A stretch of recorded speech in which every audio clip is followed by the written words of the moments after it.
जयतु संस्कृतम जयतु भारतम। नमस्कार प्यारे मित्रों, आप सभी संस्कृत उपासकों का हार्दिक अभिनंदन। हमारे इस YouTube चैनल संस्कृत मार्ग में मैं मोहित पुजारी आप सभी का हार्दिक अभिनंदन करता हूं।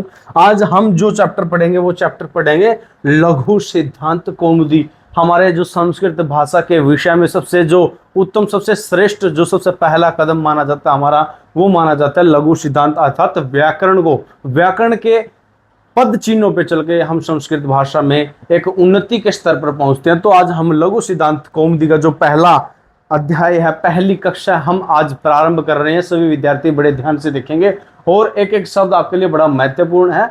लाइव आपके लिए ये कक्षा रखी जाएगी, परंतु अभी ये रिकॉर्डेड कक्षा है और इस कक्षा में जो भी हम आपको बताएंगे बड़ा महत्वपूर्ण होगा। लघु सिद्धांत कौमुदी कॉपी लेके बैठ जाइए, जो जो इंपॉर्टेंट आपको चीज लगेगी वो आप लिखते जाइए, मैं आपको बताऊंगा, आपने लिखनी है, ठीक है। लघु सिद्धांत कौमुदी, लघु सिद्धांत कौमुदी। सबसे पहले मित्रों, संस्कृत उपासकों, हमारे संस्कृत जो मार्ग यूट्यूब चैनल है, संस्कृत मार्ग यूट्यूब चैनल में आप सभी का हार्दिक अभिनंदन है। जो विद्यार्थी संस्कृत भाषा से जुड़ना चाहते हैं और जो विद्यार्थी संस्कृत भाषा अर्थात हमारी जो देव भाषा है, उस देव भाषा के माध्यम से अपने आप को उस उन्नति के स्तर पर पहुंचाना चाहते हैं, तो हमारे इस संस्कृत मार्ग यूट्यूब चैनल से जुड़ सकता है। अब प्रारंभ करते हैं, ज्यादा वक्त जाया न करते हुए प्रारंभ करते हैं हमारी अपनी ये जो आज की कक्षा है, लघु सिद्धांत कौमुदी। देखो, लघु सिद्धांत कौमुदी का मतलब क्या होता है? लघु जो छोटा छोटा होता है, लघु छोटा, गुरु बड़ा। हम जब छंद अलंकार आदि का जो वर्णन करते हैं तो लघु और गुरु का जो पूर्ण रूप से हम यहाँ पे वर्णन सुनते हैं, देखते हैं, ठीक है। उसी के आधार पर ये जो लघु सिद्धांत कौमुदी का जो ये निर्माण है, ये निर्माण किया गया है। लघु का मतलब होता है, लघु का मतलब छोटा होता है, छोटा।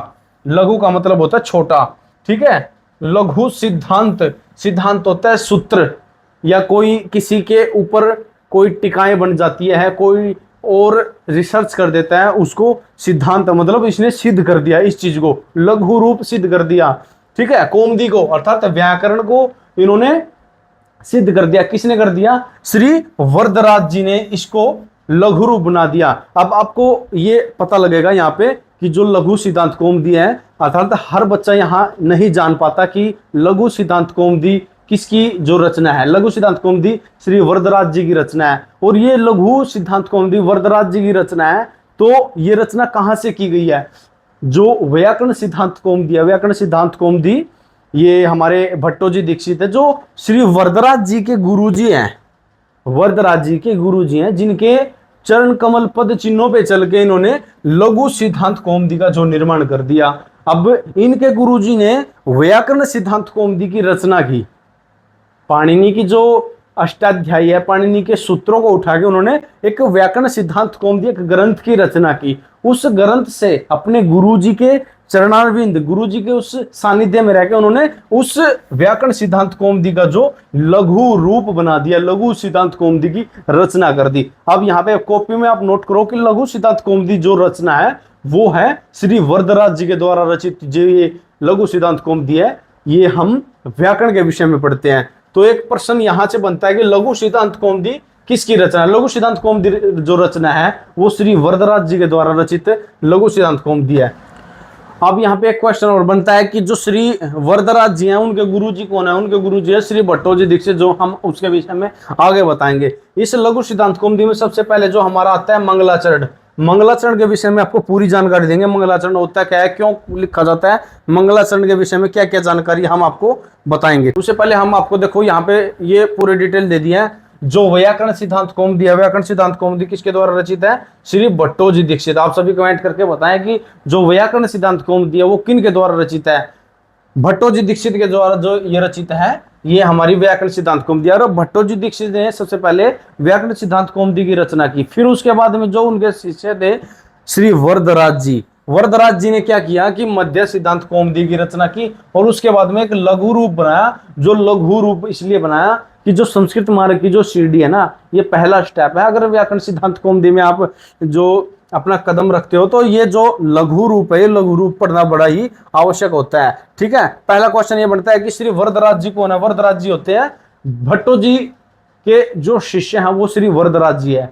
अब वरदराज जी के जो गुरु जी हैं वो भट्टोजी दीक्षित है। ऐसे भी किसी भी तरीके से आगे पीछे करके आपके जो क्वेश्चन है वो आपके क्वेश्चन पेपर में एग्जाम में आते हैं, ठीक है। मध्य सिद्धांत कौमुदी किसकी रचना है? मध्य सिद्धांत कौमुदी रचना है श्री वरदराज जी की। लघु सिद्धांत कौमुदी किसकी रचना है? लघु सिद्धांत कौमुदी जो रचना है वो श्री वरदराज जी की जो रचना है, ठीक है। व्याकरण सिद्धांत कौमुदी किसकी है? व्याकरण सिद्धांत कौमुदी है श्री भट्टोजी दीक्षित की, ठीक है। कौन है भट्टोजी दीक्षित? वरदराज जी के गुरु जी हैं, ठीक है। इतना आपको पता लग गया, ठीक है। आगे चलते हैं, ठीक है।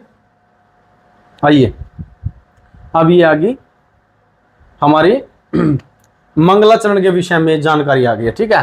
श्री वरदराज जी द्वारा जो रचित है लघु सिद्धांत कौमुदी, उसमें जो मंगलाचरण है, मंगलाचरण क्या होता है? सबसे पहले आप ये जान लीजिए मंगलाचरण होता क्या है, ठीक है। मंगलाचरण कोई भी हमारे, देखो एक मैं एग्जाम्पल आपको देता हूं कि कोई भी हमारे घर में हवन इत्यादि शुभ कार्य अनुष्ठान वगैरह होता है, तो वहां पे पंडित जी स्वस्ति वाचन आदि मंत्रों का उच्चारण करता है, ठीक है। वो क्या होते हैं? वो शुभ मंगलदायक मंगल फल प्रदान करने वाले जो मंत्र होते हैं उन्हीं को मंगलाचरण, जिनका मंगल आचरण होता है वो मंगलाचरण होते हैं। अर्थात इस कौमुदी की रक्षा करने के लिए, अर्थात क्या कि जब कोई ग्रंथ हम लिखते हैं उसकी रक्षा के लिए वो पूर्ण रूप से सफल हो और हम उसको सफल करने में अब भगवान जी की जो सहायता प्रदान की जाती है, इसलिए उसका मंगलाचरण उस देवता के चरणों में उस देवता को अर्पण किया जाता है, इसलिए मंगलाचरण लिखा जाता है। अर्थात अच्छे कार्य के लिए सबसे पहले भगवान जी को नमस्कार किया जाता है, ठीक है। कितने प्रकार का जो ये मंगलाचरण होता है? मंगलाचरण हमेशा 3 प्रकार का होता है। सबसे पहला नमस्कारात्मक मंगलाचरण, जिसमें हम भगवान देवी देवताओं के प्रति अपने जो हृदय के भाव है नमस्कारात्मक नमस्कार हम उस मंगलाचरण के अंदर व्यक्त करते हैं। दूसरा है वस्तु निर्देशात्मक और तीसरा है आशीर्वादात्मक, जिसमें हम देवी देवताओं का आशीर्वाद प्रदान करते हैं, ठीक है। वस्तु निर्देशात्मक होता है जिस मंगलाचरण में, वस्तु निर्देशात्मक जो मंगलाचरण होता है, जिस ग्रंथ में मंगलाचरण वस्तु निर्देशात्मक होगा उसमें मंगलाचरण के पूरे निचोड़ मंगलाचरण के अंदर ही उस जो पुस्तक का, उस ग्रंथ का निचोड़ मिलेगा आपको। जो मेघदूत के अंदर आपको, शायद मेघदूत के अंदर वस्तु निर्देशात्मक जो वो होता है वस्तु निर्देशात्मक, और तीसरा होता है हमारा आशीर्वादात्मक। आशीर्वाद, देवी देवताओं को आशीर्वाद प्राप्त किया जाता है, वो हमारा आशीर्वादात्मक जो मंगलाचरण होता है, ठीक है ना। 3 प्रकार के आपके जो मंगलाचरण होते हैं मैंने बता दिया है, ठीक है। उसके बाद किसके लिए लिखा जाता है? अभी आपको बताया है जो भी लेखक का इष्ट होता है, अर्थात देवी देवता हमारा कोई भी हो सकता है। माँ सरस्वती, विशेष रूप से माँ सरस्वती हमारे जो अध्ययन क्षेत्र की, जो शिक्षा क्षेत्र की जो देवी है वो माँ सरस्वती है। विशेष रूप से माँ सरस्वती, माँ भगवती के चरणों में ये मंगलाचरण अर्पण किए जाते हैं, ठीक है। लघु सिद्धांत कौमुदी में माँ सरस्वती को प्रमुख मानकर ये जो मंगलाचरण है वो लिखा गया है, ठीक है ना। किसके लिए लिखा जाता है, ठीक है, क्यों लिखा जाता है? ये किसी प्रकार की अनहोनी ना हो ग्रंथ को लिखते हुए। अर्थात जब हम कोई ग्रंथ लिखते हैं ना तो ग्रंथ पूर्ण रूप से निर्बाधा, बिना किसी बाधा के पूर्ण हो, इसलिए उस ग्रंथ से पहले हम देवी देवताओं के प्रति अपने जो भाव है वो अर्पण करते हैं, इसलिए वो मंगलाचरण लिखा जाता है, ठीक है।